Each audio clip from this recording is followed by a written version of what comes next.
네, 여러분 안녕하십니까? 생방송 전국교회는 지금, 저는 박세현입니다. 6월은 호국보훈의 달입니다. 특히 올해는 6.25 전쟁 발발 70년이 된 해인 만큼 이 호국보훈의 달이 특별하게 다가오는데요.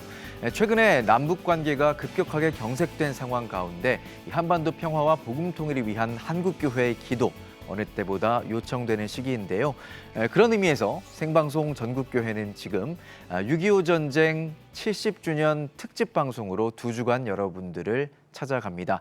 코로나19로 어려운 가운데 또 남과 북의 관계가 경색된 가운데서도 한반도 평화와 복음 통일을 위해 부지런히 사역하고 있는 현장 곳곳을 여러분들에게 소개해드리려고 합니다.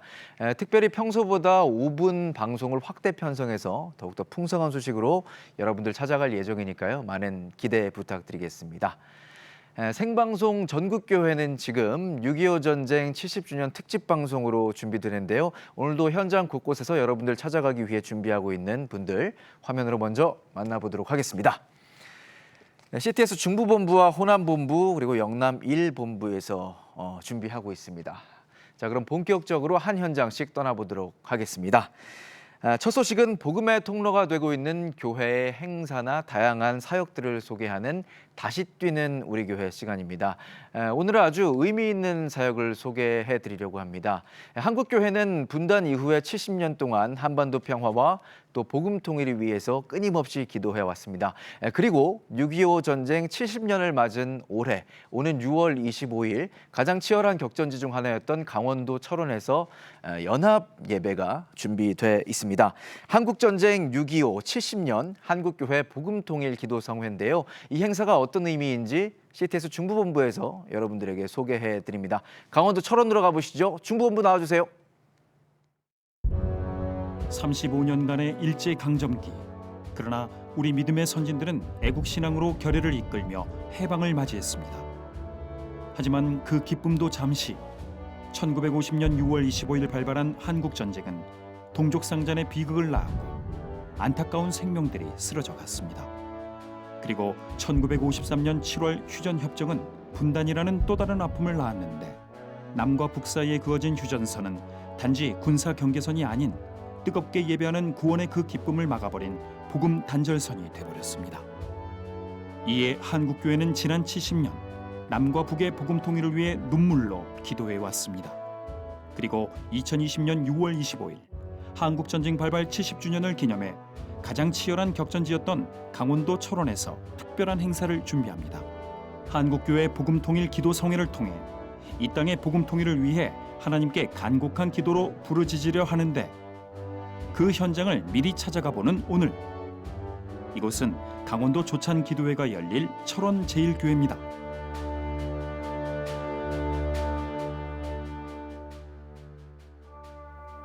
이런 역사와 함께 한국 전쟁 당시 가장 치열한 격전지, 대한민국의 최북단이자 한반도의 중심인 강원도 철원 땅에 발을 딛고 서 있으려니 감회가 남다릅니다.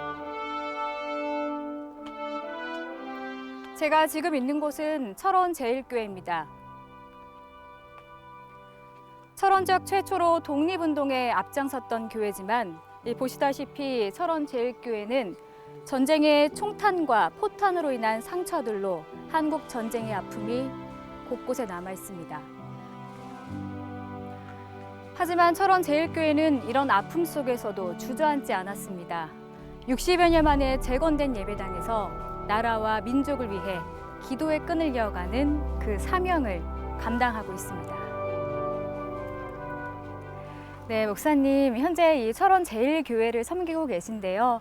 이 전쟁 속에 파괴된 옛 예배당 자리를 보실 때마다 이 전쟁의 아픔, 또 교회의 역사의 아픔들을 그대로 느끼실 것 같습니다. 어떠신가요?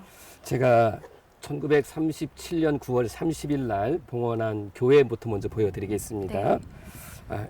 이것이 저희 이 교회의 무너진 교회의 모습이고요. 밑에 사진이 본 예배당의 모습입니다. 그때 당시에 교인이 한 600여 명의 성도들이 계셨고요. 네.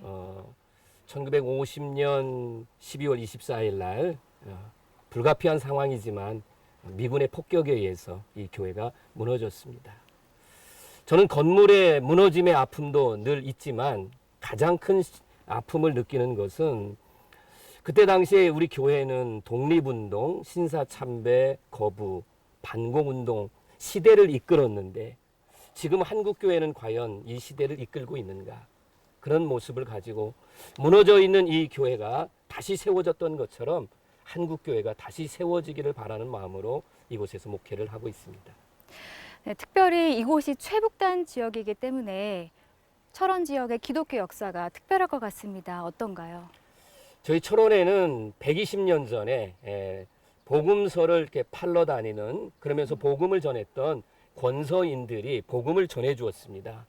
그리고 하디 선교사님이 1901년 3월 30일 날 부활절날 오셔서 15명에게 세례를 베풀고 교회가 시작됐습니다. 저희 철원 지역의 교회의 특성을 얘기한다면 나라가 어려울 때에 애국 애족의 정신을 가지고 구국 기도원도 있었고요. 그리고 한사연 목사님, 서기훈 목사님, 우리 강종근 목사님 이런 분들이 독립과 또 믿음을 지키기 위해서 순교한 그런 신앙의 정신이 있는 그런 교회이고요. 지금 한 100여 개의 교회가 철원에 있습니다. 이렇게 전쟁의 상흔을 갖고 있는 철원 제일교회. 새 성전을 복원하면서 복음 통일을 위한 역사적 사명을 품고 있다고 들었습니다. 네. 저는 저희 믿음의 선배들이 독립운동을 통해서 우리나라가 완전한 독립을 이뤘으면 좋았는데 지금 반쪽 독립이 돼서 그래서 그 반쪽 독립을 완전한 독립을 이루기 위한 것이 뭘까라고 생각한 끝에 저는 그것이 복음 통일로 다가왔습니다. 그래서 매주 목요일마다 복음 통일을 위해서 기도하고 있고 다음 세대의 우리 믿음의 후배들에게는 분단된 국가가 아니라 복음 통일로 하나 된 그런 나라를 물려주기 위해서 기도하고 있습니다.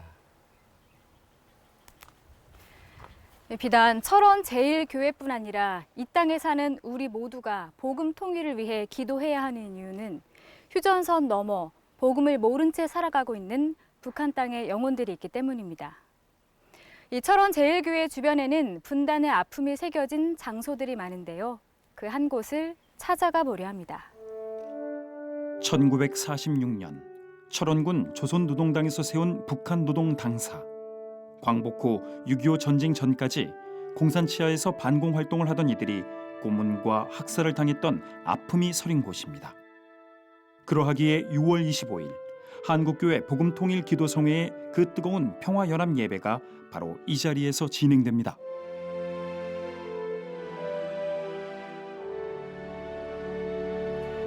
북한 노동당사가 있는 이곳 강원도 철원군 철원을 관절리는 원래는 북한 땅이었습니다. 그런데 휴전 후 38선이 그어지는 과정에서 남한 땅이 된 것인데요. 분단의 아픔이 고스란히 남아있는 이 자리는 우리에게 기억이라는 단어를 알려주는 듯합니다. 70년 전 이 자리에 뿌려진 피와 눈물과 수많은 아픔들. 그래서 먼저 복음의 빚을 진 우리가 북한 땅의 영혼들을 기억하며 복음 통일을 위해 기도해야 하는 사명이 있다고 알려주는 듯합니다. 2020년 6월 25일 이 자리에서 한국 교회가 하나 되어 복음 통일을 위해 뜨겁게 예배하고 기도할 때 하나님이 이 자리를 시작으로 큰 뜻을 이루실 것을 믿습니다. 한국 전쟁 당시 가장 치열한 전투가 벌어졌던 백마고지. 1952년 10월 철원군 철원읍 대마리 3km 북방에 이 고지를 놓고 한국군과 중공군의 격전이 시작됐는데 열흘간 이 고지의 주인이 24번이나 바뀌며 중공군 사상자 14,000여 명, 국군 사상자 3,400여 명이 발생한 전투. 우리 국군의 승리로 끝났지만 당시 시체가 산을 덮었을 정도로 전쟁의 비극을 품은 아픔의 땅이기에 그 기억을 넘어 함께하고자 6.25 70주년 한국교회 복음통일 기도성회를 준비하고 있는 이수영 목사가 이 땅을 먼저 밟아봅니다.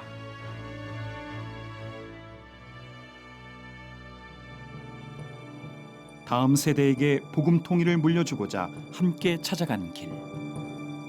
준혁아, 여기가 어딘지 아니? 한국 전쟁의 아픔이 서려 있는 곳이란다. 나라를 위해 기꺼이 목숨을 바친 선진들의 숭고함을 다음 세대에게 전합니다. 우리가 이렇게 평화롭게 살 수 있는 것은 여기 많은 분들이 6.25 때 피를 흘려주신 덕분에 우리가 이렇게 평화롭게 살 수 있는 거야. 참 고마운 분들이지. 이렇게 간절한 복음 통일의 소망을 품고 평화 연합 예배를 준비합니다. 여기 백마고지 전투 전사자비에 많은 사람들의 이름이 있잖아. 이 많은 사람들도 우리 준혁이처럼 꿈이 있었을 텐데 저분들의 희생을 통하여서 우리가 이렇게 행복하게 잘 살 수 있어. 전쟁은 이렇게 무섭고 슬픈 거야. 그러니까 이 땅에서 다시는 전쟁이 일어나면 안 되겠지. 근데 우리에게는 숙제가 있어. 혹 만약에 우리 세대의 복음 통일이 이루어지지 않더라도 꼭 너희 세대에는 복음 통일이 이루어지도록 기도하고 바랄게. 꼭 그렇게 될 거야.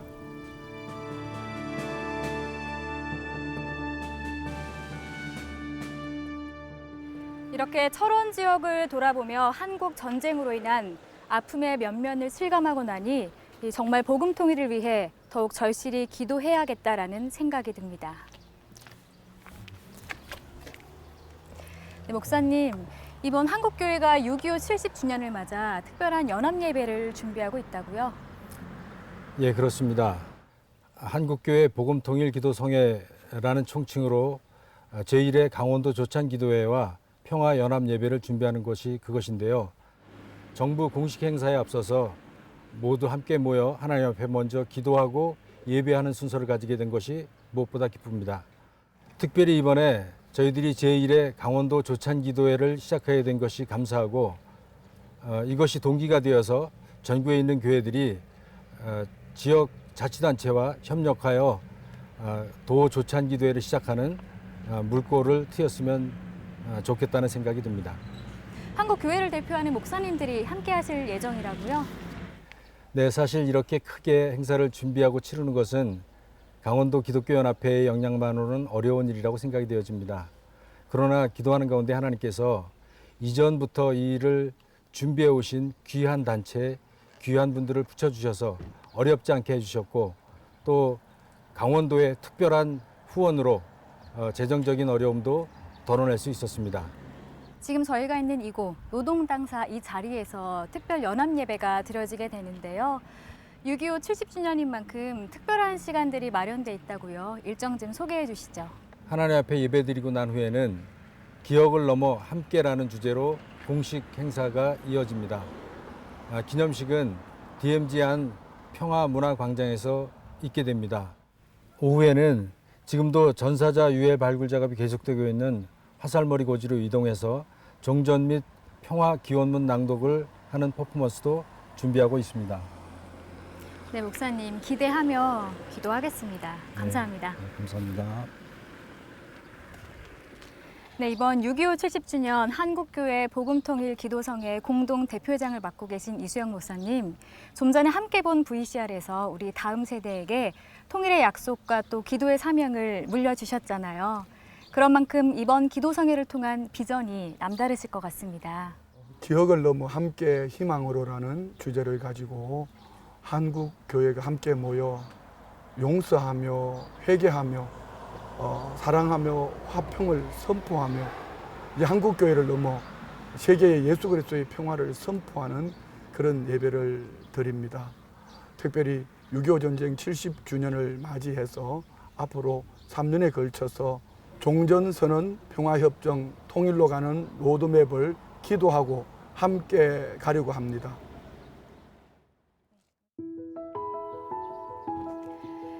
다시는 이 땅에 전쟁의 아픔이 없도록, 그리고 무엇보다 우리 다음 세대에게 복음 통일의 역사를 안겨주기 위해 뜨겁게 눈물로 간구할 6.25 70주년 한국교회 복음통일 기도성회, 한국교회와 성도 여러분들의 많은 관심과 참여 그리고 기도를 부탁드립니다.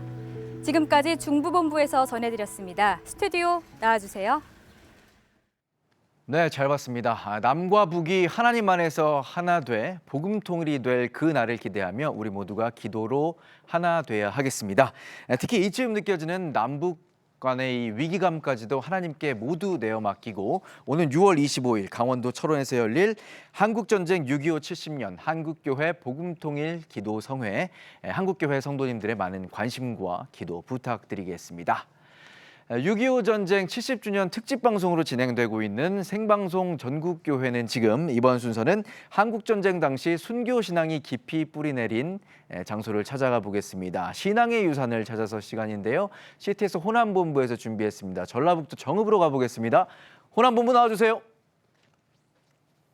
네, 안녕하세요. 호남본부 윤혜준입니다. 저는 지금 6.25 전쟁 70주년을 맞아 거룩한 순교 신앙의 구루터기가 되고 있는 전라북도 정읍의 두암교회에 나와 있습니다. 네, 두암교회에 나가 계시는군요. 뒤쪽에 십자가도 보이고 종탑도 보이고 하는데 이 두암교회 어떤 신앙의 유산이 있는 교회입니까? 네, 그렇습니다. 두암교회는 한국전쟁 당시 공산당에 의해 순교한 23명의 순교자를 품은 거룩한 순교지입니다. 보시다시피 교회 안에는 순교비와 합동 묘지가 있는데요. 이번 주 신앙의 유산을 찾아서 시간에는 한국전쟁 70주년 기념으로 죽음 앞에서도 오직 예수의 이름 하나를 붙들고 주님을 따른 23인의 거룩한 믿음의 선진들을 품은 두암교회, 그 숭고한 순교 역사를 지금부터 함께 만나보시겠습니다. 전라북도 정읍시 소성면 애당리는 내장산 자락이 내려앉은 조용한 마을입니다.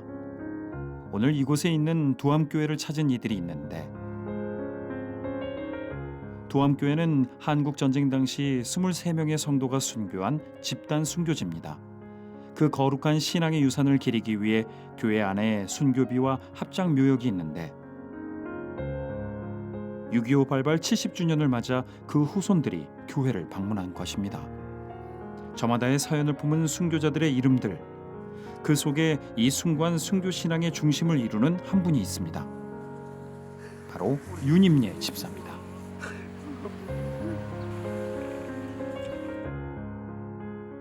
윤임예 집사님은 초창기에 교회 기둥 같은 분으로 이제 전도부인으로서 이 지역 복음화를 위해서 또 이제 아들 대신 이 지역에 열심히 전도하고 또 신방하고 소유된 자를 돌보는 일에 큰 공로를 세우신 분이죠. 일제강점기 때 복음이 전해진 마을이지만 교회가 없어 성도들은 6km 떨어진 다른 마을 교회를 다녔습니다. 이러한 때 30대 초반에 남편과 사별한 윤임예 집사는 훗날 목사가 된 아들 김용훈 집사에게 전도됐고 1946년 윤임예 집사 집에서 20명의 마을 성도들과 예배드린 것이 두암교회의 시작이 됐습니다. 1년 뒤 김용훈 집사는 서울신학교에 입학해 전도사가 됐기에 방학 때 내려와 마을 복음화에 힘썼고 평상시 예배는 동생 김용채 집사가 인도했습니다. 이런 상황 속에 어머니 윤임예 집사의 헌신이 컸는데 주일 예배 후 교회에서 동네 31가구 주민 모두의 식사를 대접했고 가난한 집에는 몰래 양식을 가져다 놓기도 했습니다. 뿐만 아니라 결핵을 앓다 죽은 주민의 시신을 염습해 주는 등 마을 꾸준 일을 도맡아 했는데 이러한 윤임예 집사의 헌신으로 두암마을 31가구 모두가 예수님을 믿거나 관심을 갖게 됐습니다. 얼마나 그때가 배가 고팠어요. 주일날 예배를 끝나고 하면은 밥을 지어가지고 흥남서 돈 벌어 온 것이 있으니까 양식은 있단 말이에요. 그게 밥이서 한 사람도 못 가게 해가지고 밥 먹여서 보내고 온 게 처음에는 밥 얻어 먹으러 오는 사람이 나중에는 하나님 알아가지고 이제 하나님 편으로 이제 들어가지고 그렇게 해서 부흥이 차츰차츰 되어가지고 교회는 나날이 부흥했지만 시절은 그리 좋지 못했습니다. 지리산 줄기를 타고 빨치산이 들어와 주민들에게 공산당이 되길 회유하며 기독교는 아편과 같다며 선동했는데 김용훈 전도사는 주민들에게 휩쓸리지 말고 진리를 쫓을 것을 강조했습니다.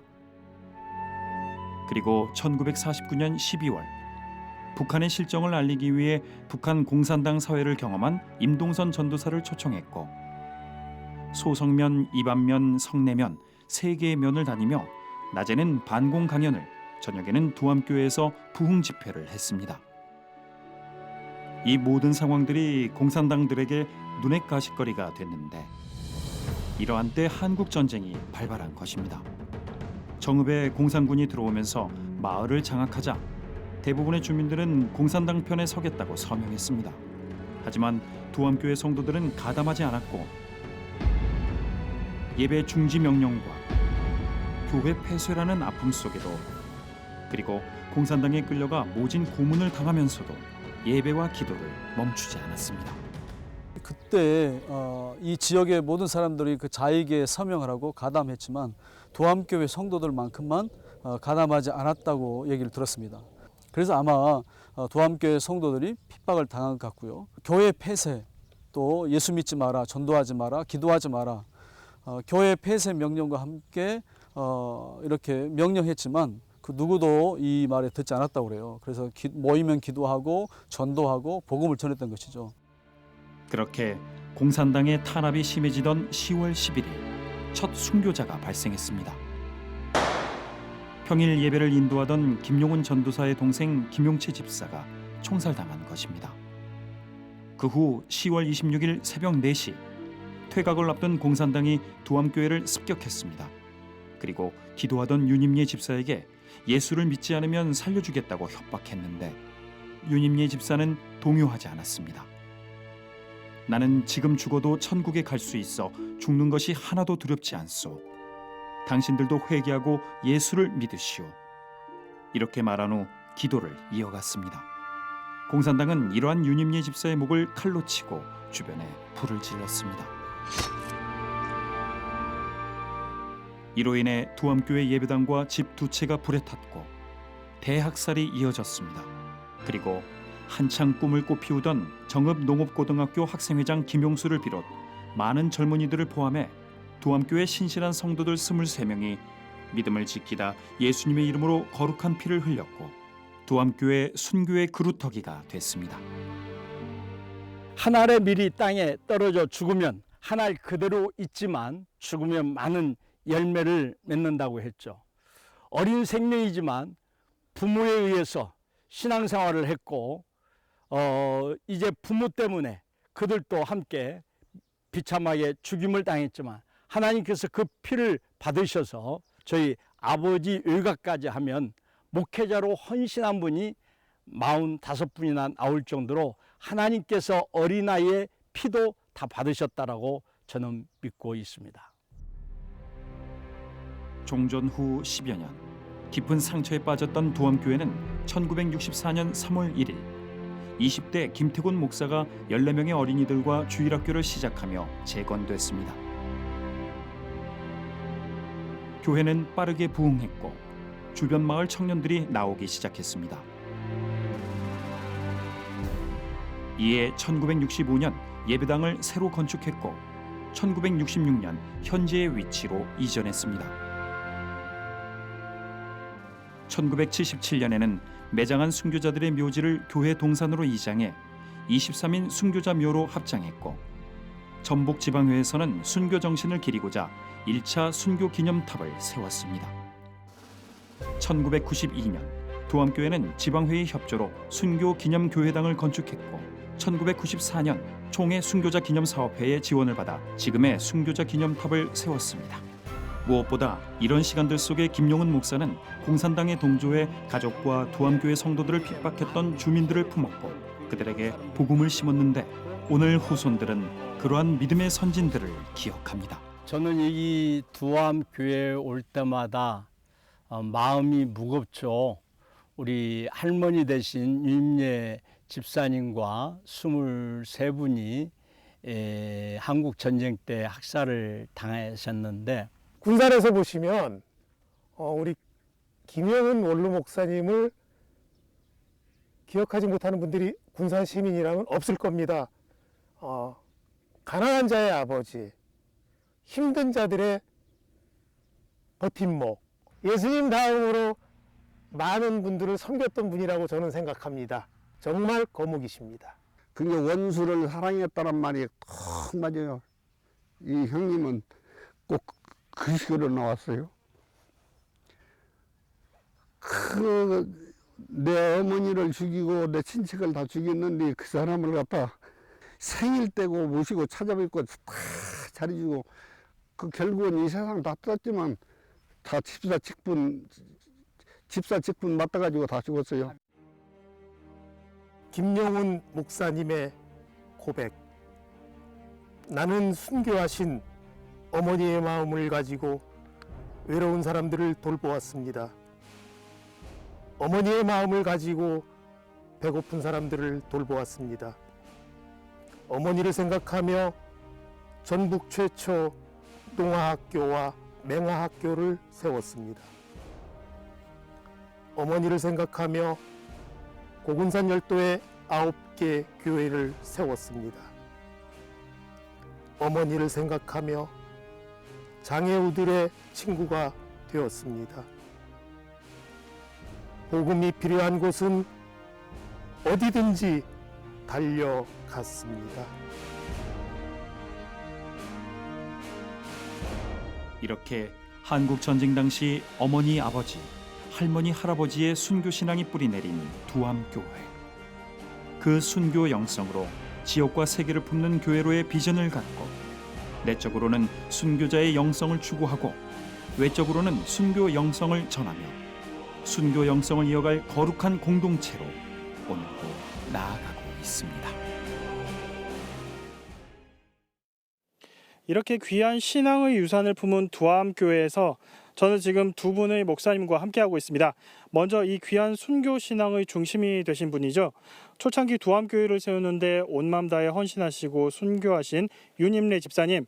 그분의 손자이자 가족과 성도들을 핍박한 주민들까지 사랑으로 품었던 고 김용은 목사님의 아드님 되시는 김헌곤 목사님 자리에 함께해 주셨습니다. 목사님 안녕하세요. 예, 안녕하세요. 김헌곤 목사입니다.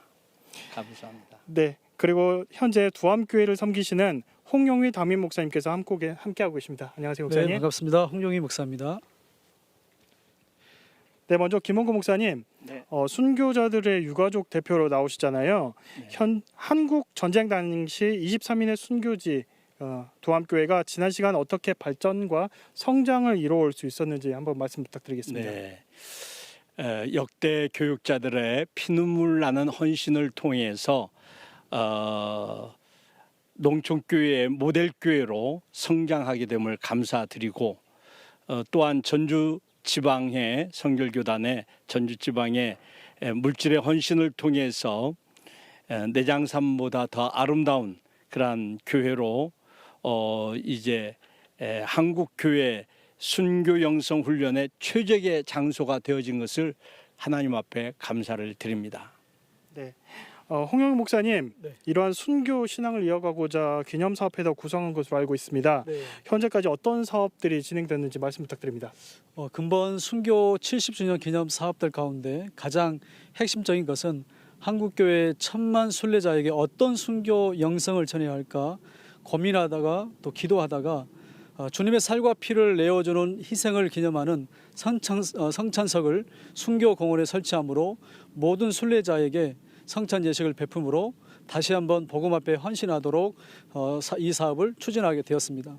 지난 1월에 설치되어 현재까지 수많은 사람들이 성찬식에 참여하셨는데 눈물로 주님의 살과 피를 나누는 것을 보았습니다. 그렇군요. 그 연장선에서 앞으로도 의미 있는 사업들을 계획 중인 것으로 알고 있는데요. 어떤 것들이 있는지 소개 좀 부탁해 주십시오. 이제 남은 과제가 2가지 정도 큰 사업이 남겨놓고 있습니다. 역사적으로 70년간 이어온 이 이야기로 전달되어 오던 이야기가 이제 순교사 책으로 발간이 되고요. 그리고 순교 70주년을 맞아 순교 기념관을 건립하여 주님 다시 오실 때까지 모든 세대에게 이 순교 영성이 전해질 것으로 확신합니다. 네, 목사님, 믿음의 선진들에게 복음의 빚을 진 두암교회인 만큼 교회를 통해서 품고 계신 비전들이 또 있으실 것 같은데요. 두암교회는 죽는 순교도 크셨지만 살아서 순교 신앙을 이어가는 것도 순교하는 것만큼 중요한 것이었습니다. 당시 유가족이었던 김용훈 목사님, 김용석 장로님, 김용칠 목사님, 김용림 사모님께서 가해자들 용서함으로 그들에게 오히려 선을 행함으로 하나님의 말씀에 실천하셨습니다. 앞으로 두암교회의 비전은 천만 한국교회 성도들에게 이곳을 방문하여 순례할 때마다 순교자의 영성훈련의 최적의 장소로 아마 바꾸어질 것이고요. 또 앞으로 두암교회를 방문하는 모든 순례자들은 들어오는 순간부터 나갈 때까지 순교의 영성을 배우며 느끼며 체험하며 결단하게 될 것입니다. 그리하여 순례자들이 각자의 가정과 교회, 사회에서 거룩한 씨가 되어 다시 복음 앞에 헌신하는 성도가 될 것을 기대합니다. 네, 목사님, 저도 그렇게 기대하겠습니다. 감사합니다. 네, 두 분 목사님 말씀 감사합니다. 감사합니다. 오늘은 6.25 전쟁 70주년 특집으로 정읍 두암교회의 신앙의 유산을 나눴습니다. 밤나무와 상수리나무가 배임을 당하여도 그 그루터기는 남아있는 것 같이 거룩한 씨가 이 땅의 그루터기니라. 지금까지 호남본부에서 전해드렸습니다. 스튜디오 나와주세요. 네, 무려 23명의 순교자를 배출한 두암교회. 이 전쟁 당시에 큰 아픔이 있었지만 그 아픔들이 있었기에 지금의 두암교회에 숭고한 신앙의 유산이 남아있지 않았나라고 생각을 해봅니다. 함께하면서 이 다음 세대에게 우리가 물려줘야 할 가장 큰 유산이 바로 신앙의 유산이 아닌가라는 생각을 다시 한번 해보게 됐습니다. 그리고 생방송 전국교회는 지금 오늘 6.25 전쟁 70주년 특집 방송으로 함께하고 있는데 우리가 또 한 가지 반드시 다음 세대에게 보여줄 것은 복음통일이구나라는 것을 확인할 수 있었습니다.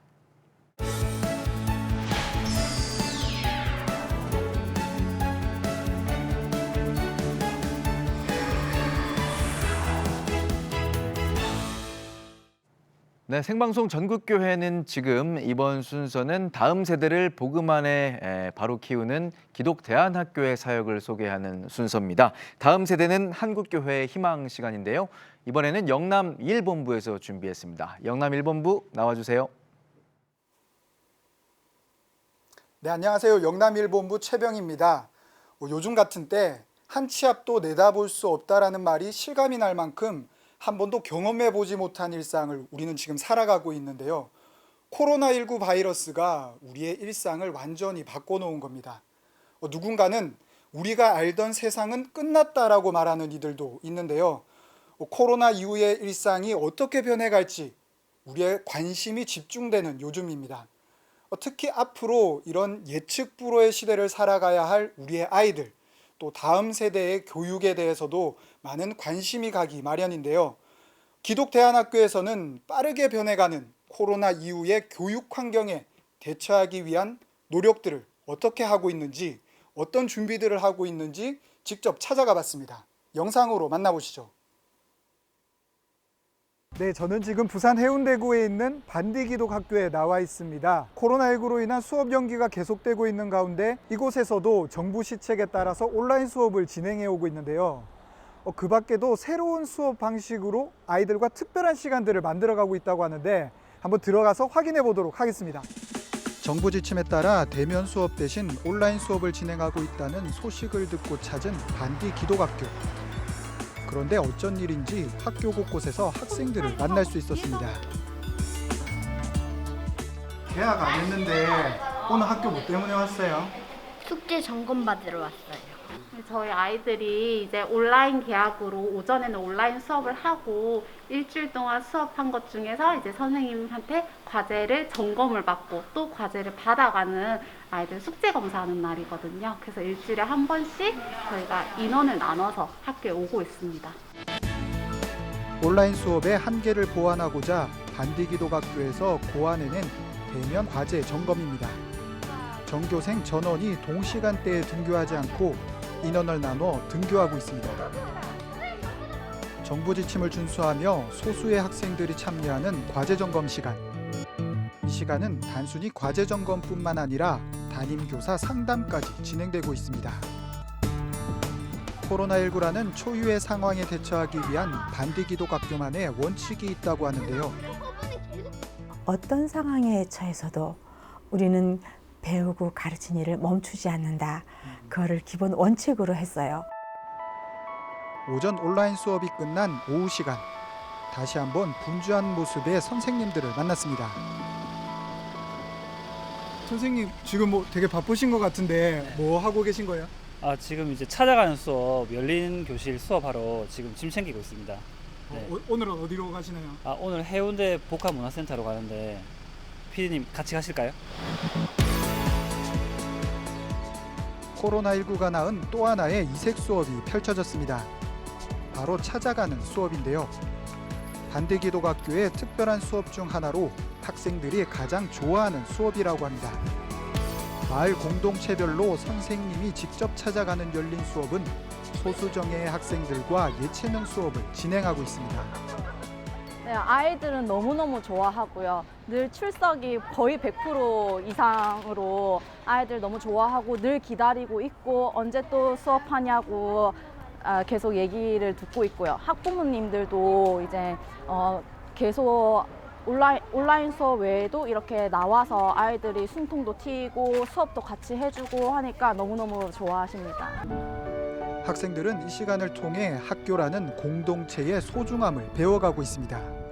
학교를 못 가는데 그렇게라도 학교 갈 수 있어서 좋아요.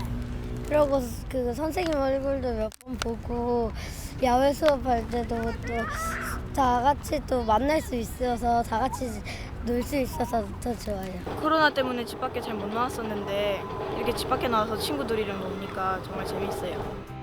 코로나19로 달라진 세상. 반대기독학교는 앞으로의 교육 방향을 오늘도 고민하고 있습니다.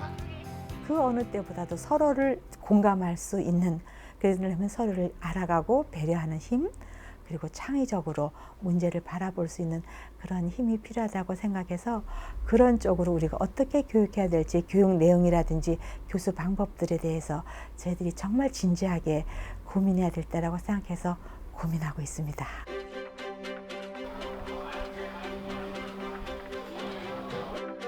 코로나19라는 초유의 사태 속에 위기를 기회로 삼은 기독교 학교도 있습니다. 로고스 국제 크리스찬 스쿨인데요. 무너지는 공교육의 폐해가 급속도로 퍼져가는 가운데 오직 성경적 교육 철학으로 아이들에게 지성과 영성, 인성을 훈련하고자 설립된 로고스 국제 크리스찬 스쿨. 전 과정을 영어로 교육하는 국제학교이자 동시에 성경 중심의 신앙교육에 앞장서며 글로벌 인재를 양성하는 데 힘써오고 있습니다.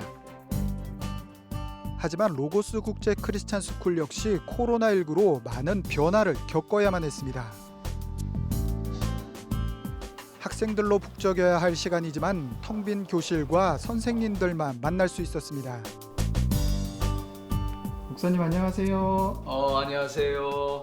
수업 현장과 가정에서 엄청난 변화가 있었고 결과적으로는 굉장히 좋은 계기가 됐던 것 같아요. 미래를 향해서. 그래서 이제 여러 가지 어려움도 있고 위기가 기회가 되기도 하고. 로고스 국제 크리스찬 스쿨 역시 대면 수업 대신 모든 수업을 화상으로 진행하며 수업을 진행하고 있었는데요. 그동안의 수업 방식에서 벗어나 학생들이 더 쉽고 재밌게 수업에 참여할 수 있도록 여러 가지 방법들을 고안해내고 있습니다.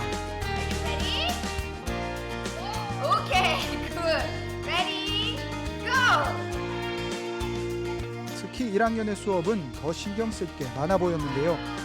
이런 상황 속에 오히려 긍정적인 교육 방향을 발견할 수 있었다고 합니다. 네, 선생님 제가 수업하시는 거 지켜봤는데 네. 아이들하고 너무 재밌게 수업하시던데 네. 오늘 수업 좀 어떠셨는지? 이 수업은 뭐 항상 즐겁게 하고 있어요. 저희가 노래도 많이 하고 보신 것처럼 이제 교구도 많이 써서 아무리 1학년 친구들이거든요. 그래서 조금 신나게 좀 톤도 좀 많이 높이면서 그렇게 수업을 하고 있습니다. 예. 학생들과 함께 다양한 시도도 하고 있었습니다. 우리 세 가지 기도 제목 가지고 다 함께 기도합시다. 첫 번째 기도 제목입니다. 학생들이 온라인 수업에 집중하게 해주시고 다시 정상적으로 학교 생활을 할 수 있게 도와주세요 라고 기도합시다. 안녕 친구들, 선생님하고 오늘 7번째 시간입니다. 오프라인 수업을 했을 때 그것들을 어떻게 접목할 수 있는지에 대한 고민을 지금 많이 하고 있습니다. 그래서 이제 계약을 하게 되면은 이제 그런 부분들이 좀 잘 활용이 되면은 기존보다 훨씬 더 퀄리티 있는 수업들을 할 수 있을 것 같다라는 생각이 들었습니다. 코로나19 사태로 한 치 앞도 할 수 없게 된 우리의 삶. 그리고 지금보다 더 예측 불가의 삶을 살아가야 할 우리의 다음 세대. 이들을 위해 기독교 교육의 고민은 한층 깊어져만 가는 모습입니다. 원거리 long distance education 시스템을 아예 이번 기회에 선생님들의 강의를 다 이렇게 촬영하고 또 이것들이 자료로 다 남아 있기 때문에 이것들에 대한 어떤 수준들을 높여서 어디서든지 교육이 가능하도록 해야 되겠다. 이제 그런 생각을 좀 하고 있습니다. 마지막으로 찾은 곳은 온누리 국제 크리스찬 스쿨입니다. 학교에 도착하자 앞선 두 학교에서 볼 수 없었던 풍경이 펼쳐졌습니다. 학생들이 모두 모여 수업을 받고 있는 건데요. 코로나19로 온라인 수업을 진행하다 얼마 전부터 정부의 지침을 준수하며 대면 수업을 시작했다고 합니다. 우리 친구 지금 친구랑 놀고 있는데 학교 다시 오니까 좀 어때요? 학교 다시 오니까 친구들도 만나고 선생님도 만나고 되게 재밌는 것 같아요. 네, 좋습니다. 이전에는 온라인 수업도 하고 또 대면 수업 지금 하고 있는데 어떤 것들이 더 좋은 것 같아요? 저는 대면 수업이 더 좋고 온라인 수업은 영상을 보니까 좀 지루하기도 하고 잠도 오고 한데 실시간 선생님과 하니까 더 집중도 잘 되고 한 것 같습니다. 그렇군요.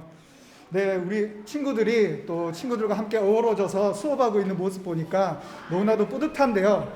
이곳 온누리 국제 크리스찬 스쿨도 지금까지는 온라인 수업을 계속해서 진행해 오고 있다가 최근에는 또 대면 수업으로 전환해서 수업을 진행하고 있다고 합니다. 문제가 생기거나 다른 사람들의 눈살을 찌푸리게 하는 일이 생기면 그건 곧 교회에도 영향을 미치는 거라서 굉장히 조심스러웠고요. 근데 뭐 이게 감사할 제목일지 모르지만 학생 수가 많지 않기 때문에 조금 조심스럽게 그래도 등교 계약을 할 수 있는 그런 기회가 되었던 것 같습니다. 자칫 사회적인 질타로 이어질 수 있는 민감한 사안이기에 온누리 국제 크리스천 스쿨도 대면 수업을 쉽게 결정할 수 있었던 건 아니었습니다. 그럼에도 다른 학교보다 조금 일찍 대면 수업을 시작할 수 있었던 데는 특별한 과정이 있었다고 합니다. 온라인 수업이 계속 지속되면서부터는 뭔가 영적으로도 그렇고 우리 아이들을 좀 더 가깝게 돌봐야 된다는 생각이 들었는데 그때는 그렇지만 아이들을 학교로 부를 수는 없었기 때문에 저희는 전화를 매일 한다든지 목사님께서 전화를 걸어서 아이들과 함께 기도를 한다든지 하는 그런 것들을 조금 시작을 했었고요. 큰 변화와 위기를 극복하기 위해 무엇보다 학생들과 학부모들의 영성을 위해 노력했다고 하는데요. 매일 학생들에게 전화 신방을 하며 함께 기도하고 교제를 나눈 것이 학습 점검은 물론 영성까지 놓치지 않을 수 있는 방법이 되었다고 합니다. 학교의 유연한 대처와 신앙에 기반을 둔 교육, 그리고 학생들과 학부모들이 학교의 교육 지침을 잘 따라와준 덕분에 지금까지 문제없이 대면 수업을 할 수 있었습니다. 환경적인 어떻게 보면 핍박이라면 핍박일 수 있는 그런 상황들에 대해서 기도하자는 마음으로 모아졌고 어떤 일을 진행해 나갈 때 반발이나 어떤 불평이나 불만이 없기 때문에 방향을 바꾸고 새로운 계획을 도입할 때 빨리빨리 진행할 수 있었던 것이 가장 이 작은 기독교 학교의 장점이었지 않나 이런 생각이 듭니다. 위기를 기회로 삼으며 오늘도 고민하는 기독교 대안학교가 있기에 다음 세대가 마음 놓고 공부할 그날을 함께 기대해 봅니다. 학교는 지식을 배우는 곳일 뿐만 아니라 공동체를 통한 인성과 지성, 영성을 배울 수 있는 곳인데요. 코로나19로 인해서 그러한 교육 현장이 위기를 맞고 있습니다. 하지만 기독대안학교들은 정부의 지침을 따르면서도 보다 빠르고 유연하게 대처해 나가는 모습을 볼 수 있었습니다. 그러한 기독대안학교들이 우리 다음 세대의 든든한 울타리로 세워져 갈 수 있도록 보다 많은 교회와 성도들의 기도와 관심이 필요할 때입니다.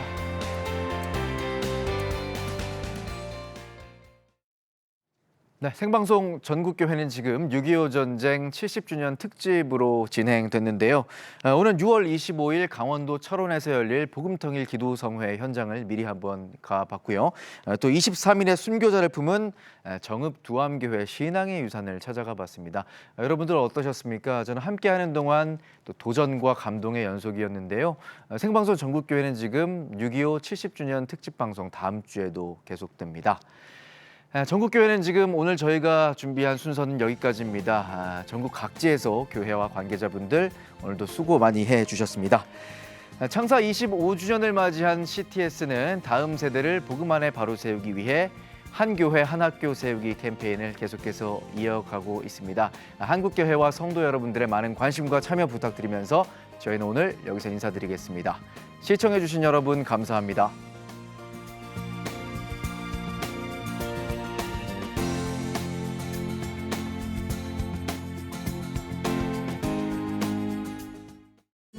이 프로그램은 CTS 방송가족의 사랑과 후원으로 제작되었습니다. 후원전화 02-6333-1003번, ARS 060-808-1004번으로 전화주세요.